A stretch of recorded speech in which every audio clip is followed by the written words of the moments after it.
God were to ask me, what is the reward you want in heaven?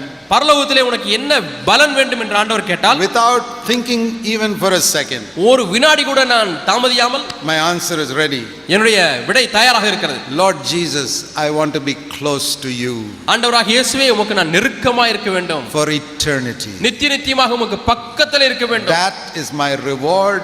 I don't want anything else. அதுதான் என்னுடைய பலன், எனக்கு வேறு ஒன்றும் வேண்டாம் ஆண்டவரே. And the Lord showed me. ஆண்டவர் எனக்கு காண்பித்தார்.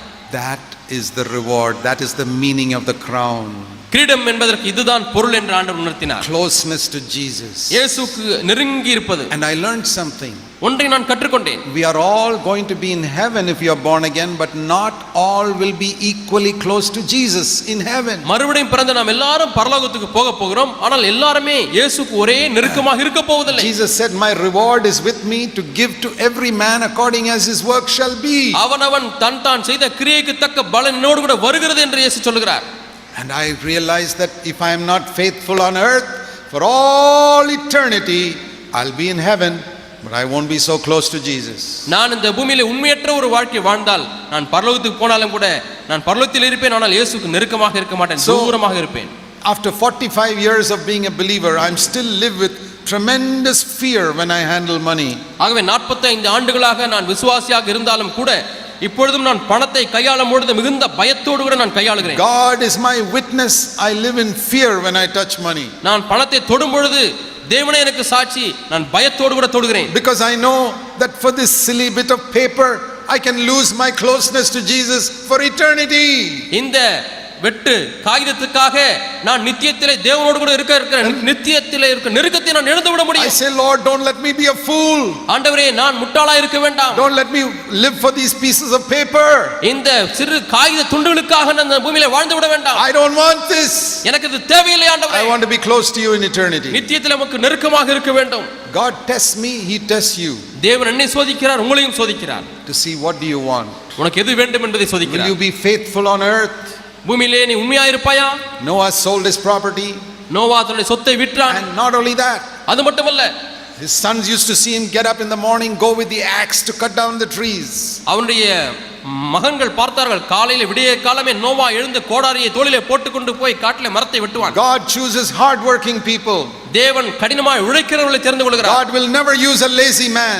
ஒரு சோம்பேறியை தேவன் பயன்படுத்தவே மாட்டார். I am 65 years old today. I want to be as hard working today as when I was 20 years old. இன்றைக்கு எனக்கு 65 வயதாகிறது. 20 வயதிலே நான் எப்படி கடினமாய் உழைத்தனோ அதே போல இப்பொழுதும் கடினமாய் உழைக்க விரும்புகிறேன். And if I live to be 90 years old, I want to be a hard working man when I die or the Lord comes. நான் 90 வயது வரை உயிர் வாழ்ந்தாலும் கூட இயேசு வரும்போது கடினமாய் உழைக்கிறவனாக தான் நான் இருக்க வேண்டும். Because I know that God never uses a lazy man. எந்த ஒரு சோம்பேறியையும் தேவன் பயன்படுத்த மாட்டார் என்பதை அறிந்திருக்கிறேன். God does not use a man who is sitting for hours in front of a television set. டிவிக்கு முன்பதாக மணிக்கணக்காக உட்கார்ந்து கொண்டிருக்கிற ஒரு மனிதரை தேவன் ஒரு காலம் பயன்படுத்த மாட்டார். Noah didn't have time for all that. அந்த காரியங்களுக்கெல்லாம் நோவாவுக்கு நேரமில்லை. He had to work hard because he had to build the ark. அவன் அந்த பேழையை கட்ட வேண்டுமாகவே கடினமாக வேலை செய்தான். How many of you are like that?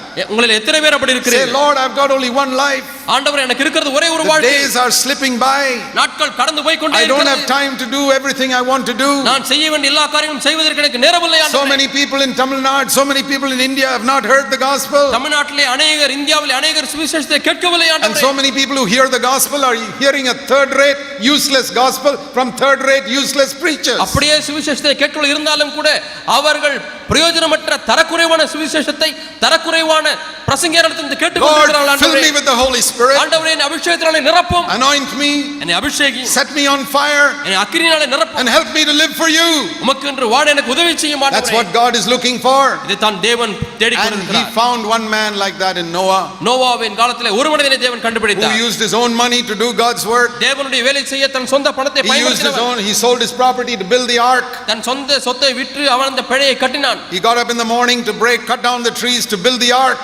பேழையை கட்டும்படியாக காலையிலே எழுந்து மரத்தை வெட்டினான். And he went out during the daytime and preached in the streets that judgment is coming. அது மட்டுமல்ல, பகல் காலத்திலே போய் தெருக்களிலே நின்று நியாய தீர்ப்பு வருகிறது என்று பிரசங்கித்தார். People laughed at him, but he still went out and preached the next day. ஜனங்கள் அவளை பார்த்து சிரித்தார்கள், ஆனாலும் அடுத்த நாள் காலையிலே போய் பிரசங்கித்தார். They used to make a joke of him in all the houses, but he still went out and preached there. எல்லா வீடுகளிலும் நோவாவை பற்றி ஜோக் அடித்து சிரித்துக் கொண்டிருந்தார்கள், ஆனாலும் அவன் பிரசங்கித்துக் கொண்டே இருந்தான். For 120 years he preached. 120 ஆண்டுகள் அவன் பிரசங்கித்தான். Nobody was converted. யாருமே மனம் திரும்பவில்லை. Not even even one.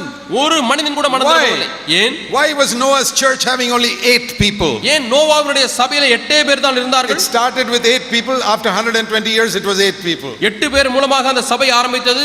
120 ஆண்டுகள் கழித்து 8 பேராகவே இருந்தது. If you saw a pastor like that, you would call him a failure. அப்படிப்பட்ட ஒரு பாஸ்டர் இந்த நாட்டிலே நீங்கள் பார்த்தீர்கள் என்று சொன்னால் இவர் என்ன வீழ்ச்சியடைந்த ஒரு போதகர் என்று But சொல்லுவீர்கள். Noah was not a failure. He was the greatest success of all. Noah அவன் ஒரு தோல்வியடைந்த மனிதன் அல்ல, எல்லாரை காட்டிலும் அவன் வெற்றி பெற்றவனாய் இருந்தான். If Noah wanted to increase the size of his church, Noah தன்னுடைய சபையினுடைய அளவை அவன் அதிகப்படுத்த வேண்டும் என்று விரும்பினால் it's very easy. மிகவும் எளிது. He's just got to lower the standard. அந்த தரத்தை சற்று குறைவாக்கிக் கொள். One brother says, "Can I be drunk and come to your church, Noah?" Noah, நான் குடித்துக் கொண்டிருக்கிறேன், குடிப்பழக்கத்தோடு கூட உங்க சபையில சேர்ந்துக்க முடியுமா நோவா என்று கேட்கிறார் ஒரு மனிதன். And Noah thinks, we are only 8 people. If we get him, we'll be at least 9. 8 பேர் தான் நம்ம இருக்கிறோம், சரி இந்த ஆள் வந்தா 9 பேர் ஆயிரும் நம்ம சபையில. Okay, brother, come. It doesn't matter. சரி if you are சகோதரனே, drunk. பரவாயில்லை, நீங்கள் குடித்தாலும் பரவாயில்லை, சபையில வந்து குடித்துக் கொண்டே இருங்கள். Another man says, இன்னொருவன் சொல்கிறான், "Yeah, I'm married, but I fool around with other women. Can I join your church, எனக்கு Noah?" கல்யாணம் ஆயிருச்சு, ஆனாலும் இன்னொரு பெண்ணோடு கூட தொடர்பு கொண்டிருக்கிறேன், அதோடு கூட சபைக்கு வரட்டுமா Noah? Noah says, "What to do? என்ன செய்யறது? We are only 9 people. If I lower the standard, I can get him also. We'll be 10 people." நம்ம 9 பேர் தான் நம்ம சபையில இருக்கோம், இன்னும் இதுல கொஞ்சம் தரத்தை குறைத்து கொண்டால் இப்பொழுது நமக்கு 10 பேர் கிடைச்சிருவாங்களே. He could have made his church 800 people. இப்படி அவன் செய்திருந்தால் நம்முடைய சபையில 800 பேர் வந்திருப்பார்கள். But you know why it remained 8 people? ஏன் 8 பேராகவே அந்த சபை இருந்தது? He preached against sin. பாவத்துக்கு விரோதமாய் பிரசங்கித்தான். He preached against evil words, evil actions. தவறான கிரியைகள், தவறான வார்த்தைகளை குறித்து பிரசங்கித்தான். And people said, "We cannot join his church. The standard is so high there." ஐயோ, இங்கே போனா தரம் மிகவும் உயரமாய் இருக்கிறது, இந்த சபையில நம்ம சேர முடியாதுப்பா என்று சொல்லி போய்விட்டார்கள். Where are the people like Noah today? நோவாவை போல இன்றைக்கு ஜனங்கள் எங்கே இருக்கிறார்கள்? Who prefer to keep the standard high even if the church is small. சபையினுடைய எண்ணிக்கை அல்லது சபையிலே மக்கள் எண்ணிக்கை குறைவாக இருந்தாலும் பரவாயில்லை, தேவனுடைய தரம் தான் என்று சொல்லுகிறவர்கள் எங்கே? I started working in Bangalore with this vision 30 years ago. 30 ஆண்டுகளுக்கு முன்பதாக இந்த தரிசனத்தோடு கூட பெங்களூரில் ஊழியத்தை ஆரம்பித்தேன். And I said, "Lord, I will never be interested in the size of my church." ஆண்டவரே, ஒரு காலம் என்னுடைய சபையினுடைய எண்ணிக்கை பெருக வேண்டும் என்பதில் எனக்கு விருப்பம் இல்லை ஆண்டவரே என்று சொன்னேன். God is my witness. For 30 years I have kept my promise to God. தேவனுடைய சாட்சி, 30 ஆண்டுகளாக தேவனுக்கு அன்று கொடுத்த வாக்கை இன்றைக்கும் நான் காத்துக் I have கொண்டிருக்கிறேன். never lowered my standard. ஒரு காலம் என்னுடைய தரத்தை நான் குறைத்ததே கிடையாது. Sin is sin. பாவம் என்பது பாவம் தான். I'm not talking about the holiness of wearing white dress and all that type of stuff. வெள்ளை ஆடை அணிகிற பரிசுத்தத்தை குறித்து எல்லாம் நான் பேசவில்லை. I'm not interested in that external holiness. அப்படிப்பட்ட வெளிப்பிரகாரமான பரிசுத்தத்தில் எனக்கு விருப்பமில்லை. That is for the church of the Pharisees. I don't belong to that. அது பரிசேயருடைய சபைக்கு சொந்தமானது, நான் அந்த சபைக்கு I'm சொந்தமானவன் அல்ல. talking about holiness of the heart. நான் இருதயத்தில் இருக்கக்கூடிய பரிசுத்தத்தை குறித்து I'm talking பேசுகிறேன். about the purity of the eyes. கண்களில் உள்ள சுத்தத்தை குறித்து I'm பேசுகிறேன். talking about the control of the tongue. நாவை கட்டுப்படுத்துகிற பரிசுத்தம். I'm talking about purity in the thoughts. எண்ணங்களிலே உள்ள பரிசுத்தம். I'm talking about freedom from the love of money. பண ஆசையிலிருந்து விடுதலை. I'm talking about loving our enemies. நம்முடைய சத்துருக்களை சிநேகிக்கிற பரிசுத்தம். Blessing those who curse us. நம்மை சபிக்கிறவர்களை ஆசீர்வதிக்கிற வாழ்க்கை. Not living for the honor of men.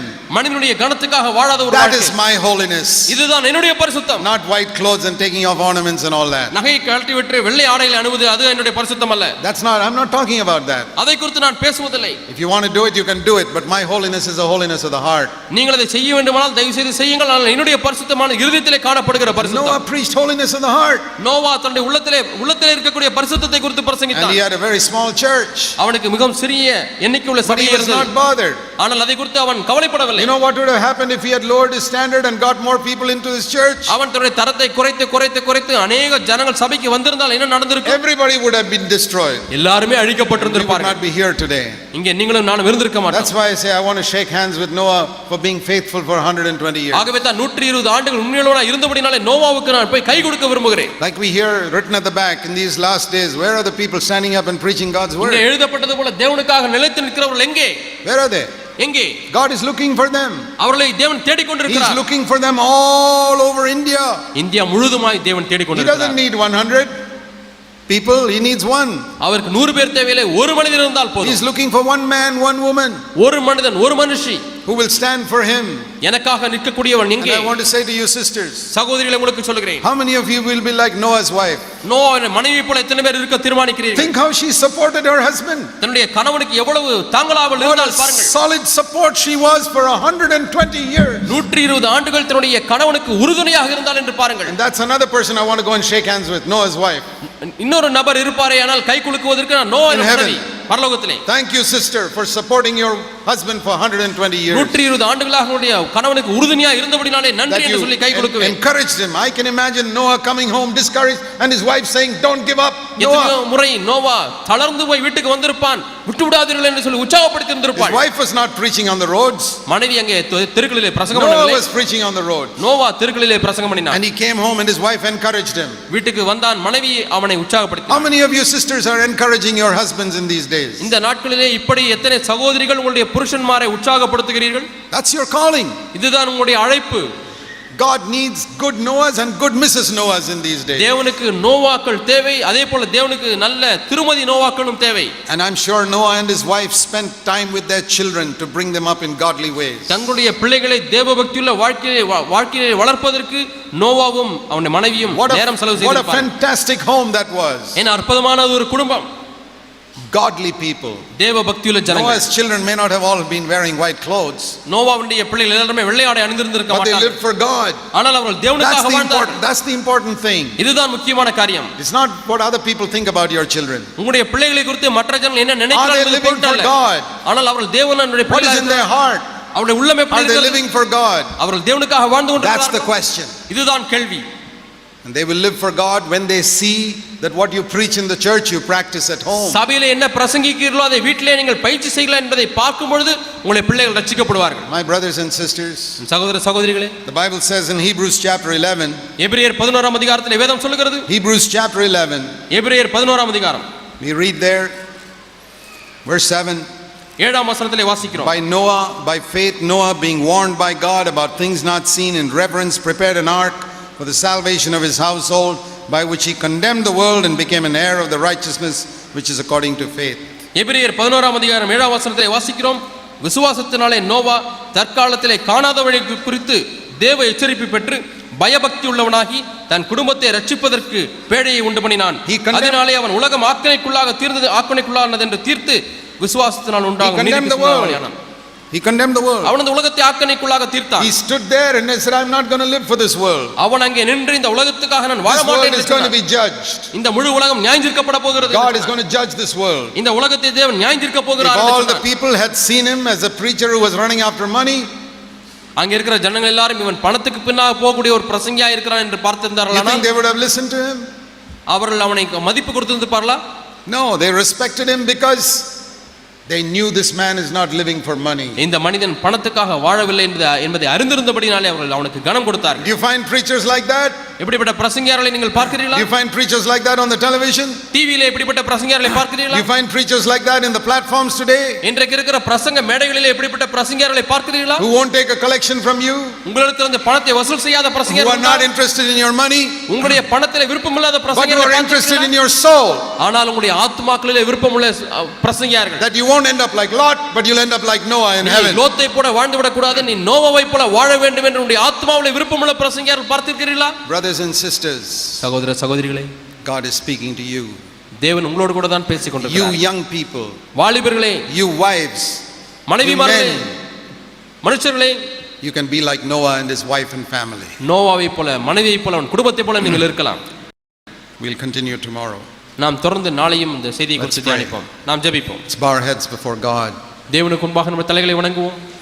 God has spoken to your heart. தேவன் உங்கள் உள்ளத்திலே பேசியிருக்கிறார். God has spoken to your heart. கண்டிப்பாய் தேவன் Just உங்களுடைய take a உள்ளத்திலே moment. பேசியிருக்கிறார். This is a very solemn moment. Please bow before God in silence. இது மிகவும் பக்திக்குரிய ஒரு நேரம். அமைதியாய் தேவனுக்கு முன்பாக Say, தலையில் வணங்குங்கள். அங்கும் இங்கும் எழுந்திருக்க வேண்டாம். Lord, I prayed that I would touch you at the beginning of this meeting. ஆண்டவரே, இந்த புது வருஷத்தின் ஆரம்பத்திலே ஆண்டவரே நான் தீர்மானிக்கிறேன். I prayed that I would touch you at the beginning of this meeting. இந்த புது வருஷத்தின் ஆரம்பத்தில் ஆண்டவரே உம்மை At the தொட beginning- தீர்மானிக்கிறேன். And now, Lord, please answer that prayer. ஆண்டவரே, இந்த ஜெபத்துக்கு பொழுது செவி கொடும். Let me touch you. ஆண்டவரே நான் உம்மை தொடட்டும், and change my life. என் வாழ்க்கையை மாற்றும் ஆண்டவரே. Make me like Noah. ஆண்டவரே நோவாவை போல என்னை மாற்றும். Make me a wife like Noah's wife. நோவாவின் மனைவி போல என்னை மாற்றும் ஆண்டவரே. Make my family like Noah's family. என்னுடைய குடும்பத்தை நோவாவின் குடும்பத்தை போல மாற்றும் ஆண்டவரே. To live for God. தேவனுக்காக வாழும்படியாய். That I may have no regret in eternity. ஆண்டவரே நித்தியத்திலே எனக்கு எந்த ஒரு வருத்தமும் உண்டாக வேண்டாம். I pray in Jesus' name. இயேசுவின் நாமத்திலே கேட்கிறேன் பிதாவே. Amen. ஆமென்.